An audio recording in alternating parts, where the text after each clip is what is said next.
السلام علیکم ورحمۃ اللہ وبرکاتہ۔ ناظرین، آج ہم آپ کے لیے ایک نیا واقعہ لے کر حاضر ہوئے ہیں جو کہ بہت ہی خوبصورت واقعہ ہے۔ یہ واقعہ دنیا کی محبت ہر مصیبت کی جڑ ہے۔ حضرت انسان نے دنیا پر محنت کی اور اس محنت کے نتیجے میں جو کامیابیاں حاصل کی، اسی کو اصل کامیابی سمجھ بیٹھا اور موت کو بھلا بیٹھا۔ حالانکہ موت ایک حقیقت ہے اور اس سے فرار ممکن نہیں، مگر یہ بھی حقیقت ہے کہ ہم نے سب سے زیادہ چیز کو فراموش کر رکھا ہے تو وہ ہے موت۔ ہم سمجھتے ہیں جنہیں اپنے ہاتھوں سے دفنایا، موت تو صرف انہی کے لیے تھی، ہم نے تو یہاں ہمیشہ رہنا ہے۔ حالانکہ دنیا میں ہر انسان کے قیام کی ایک مخصوص و مختصر حد مقرر ہے جسے مہلت کہا جاتا ہے، اور ہمیشہ رہنے کی جگہ تو اس مختصر مدت کے بعد شروع ہوتی ہے۔ مہلت اس لیے کہ اسی مختصر مدت اور وقفہ میں کیے گئے اعمال پر آخر کا انحصار ہے۔ مولانا رومی رحمۃ اللہ تعالی فرماتے ہیں کہ دنیا کی محبت دل میں سمائی ہو اور اللہ کی محبت بھی سمائی ہو، یہ دونوں باتیں نہیں ہو سکتی، اس لیے کہ یہ صرف خیال ہے اور محال ہے اور جنون ہے۔ جب دنیا کی محبت دل میں سمائی ہو تو اللہ تعالیٰ کی محبت کیسے داخل ہو سکتی ہے، اور جب اللہ کی محبت نہیں تو احکام الہی کی ادائیگی میں سستی، کاہلی، دشواری مشکل ہوگی اور حلال و حرام، جائز و ناجائز کی تمیز ختم ہو جائے گی۔ پھر کامیابی کا معیار صرف اور صرف مال و دولت بن جائے گا۔ دنیا میں اس وقت جتنے بھی جرائم اور گناہ ہیں، ان کا سبب دنیا کی چاہت اور محبت ہے۔ دھوکہ بازی، چور بازاری، رشوت، مال و دولت کا لالچ، بدعنوانی، بدکاری، دنیاوی لذتوں کے حصول کے لیے جائز و ناجائز کی پرواہ نہ کرنا، دراصل یہ سب صرف دنیا کی محبت ہے۔ حدیث میں آتا ہے جس کا مفہوم کچھ یوں ہے، ترجمہ: دنیا کی محبت ہر گناہ اور مصیبت کی جڑ ہے۔ کنز الاعمال، حدیث نمبر 14۔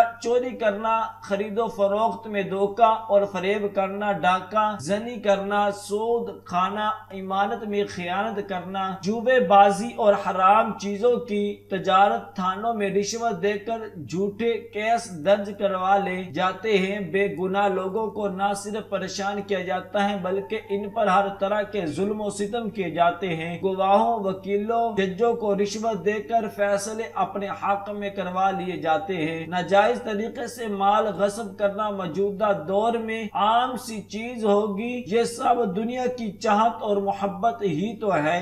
ہمیں اپنی اس غلط فہمی سے نکلنا ہوگا کہ یہ دنیا ہی ہمارے لیے سب کچھ ہے۔ دنیا آخری منزل نہیں بلکہ عارضی پڑاؤ منزل تک پہنچنے کے لیے ایک ذریعہ اور سبب ہے۔ اس دنیا میں رہتے ہوئے اس مہلت کا احساس اور قدر ہے تو یقیناً یہ دنیا ہمارے لیے بہت بڑی نعمت اور ہم پر اللہ کا فضل و کرم ہے۔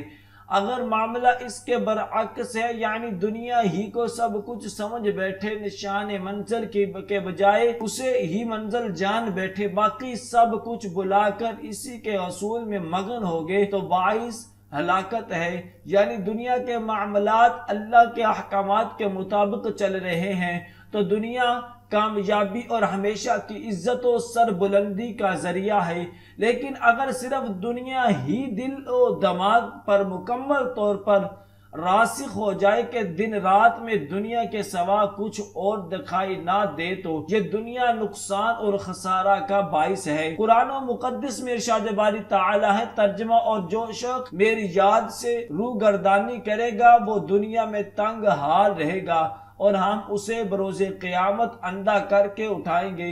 وہ پوچھے گا، اے میرے رب، تو نے مجھے نبینا بنا کر کیوں اٹھایا؟ حالانکہ میں تو نبینا تھا۔ اللہ تعالیٰ جواب دے گا، اسی طرح ہونا چاہیے تھا، کیونکہ تمہارے پاس ہماری آیات آئی تھی لیکن تم نے انہیں بھلا دیا، اسی طرح آج تمہیں بھی بھلا دیا جائے گا۔ دنیا کی بہت ہی خوبصورت مثال دیتے ہوئے مولانا رومی رحمۃ اللہ علیہ نے فرمایا، دنیا کے بغیر انسان کا گزارا بھی نہیں ہے، اس لیے کہ اس دنیا میں زندہ رہنے کے لیے بے شمار ضرورتیں انسان کے ساتھ لگی ہوئی ہے اور انسان کی مثال کشتی جیسی ہے اور دنیا کی مثال پانی جیسی ہے۔ جیسے پانی کے بغیر کشتی نہیں چل سکتی، اگر کوئی شخص خشکی پر کشتی چلاتا ہے تو نہیں چلے گی، اسی طرح انسان کو زندہ رہنے کے لیے دنیا ضروری ہے۔ انسان کو زندہ رہنے کے لیے پیسہ چاہیے، کھانا چاہیے، پانی چاہیے، مکان چاہیے، کپڑا چاہیے، اور ان سب چیزوں کی اس کو ضرورت ہے۔ یہ سب چیزیں دنیا میں ہیں، لیکن جس طرح پانی کشتی کے لیے اس وقت تک فائدہ مند ہے جب تک پانی کشتی کے نیچے دائیں اور بائیں طرف ہے، اس کے آگے پیچھے ہے، وہ پانی اس کشتی کو چلائے گا۔ لیکن اگر وہ پانی دائیں بائیں کے بجائے کشتی کے اندر داخل ہو گیا تو کشتی ڈوب جائے گی، تباہ ہو جائے گی۔ اسی طرح دنیا کا ساز و سامان جب تک ہمارے چاروں طرف ہے تو پھر کوئی ڈر نہیں ہے، اس لیے کہ ساز و سامان ہماری زندگی کی کشتی کو چلائے گا۔ لیکن جس دن دنیا کا یہ ساز و سامان ہمارے دل کی کشتی میں داخل ہو گیا، اس دن ہمیں ڈبو دے گا۔ بالکل اسی طرح جیسے پانی کشتی کے ارد گرد ہو تو کشتی چلاتا ہے اور دھکا دیتا ہے، اگر وہ پانی کشتی کے اندر داخل ہو جاتا ہے تو کشتی ڈبو دیتا ہے۔ اللہ کے احکامات سے غفلت اور روگردانی کے سبب نقصان و خسارہ اور ناکامی صرف آخرت کی ہی نہیں بلکہ دنیا کی ناکامی اور نامرادی بھی ہے۔ اللہ کی یاد سے غافل احکام الہی سے روگردانی اور دنیا کی تمنا میں اندھا ہو جانے سے تنگی گھیر لیتی ہے، اور روزی کی خوشادگی کے باوجود انسان کا اطمینان اور سکون چھین لیا جاتا ہے۔ گناہوں اور برائیوں کی وجہ سے موجود نعمتیں چھین لی جاتی ہیں اور آنے والی نعمتیں روک لی جاتی ہیں۔ آج پورے عالم میں صرف مسلمان ہی ناکام ہیں۔ شخصیت خورادہ کیوں ہے؟ آج ہر طرف اقوام غیر کا ہی غلبہ کیوں؟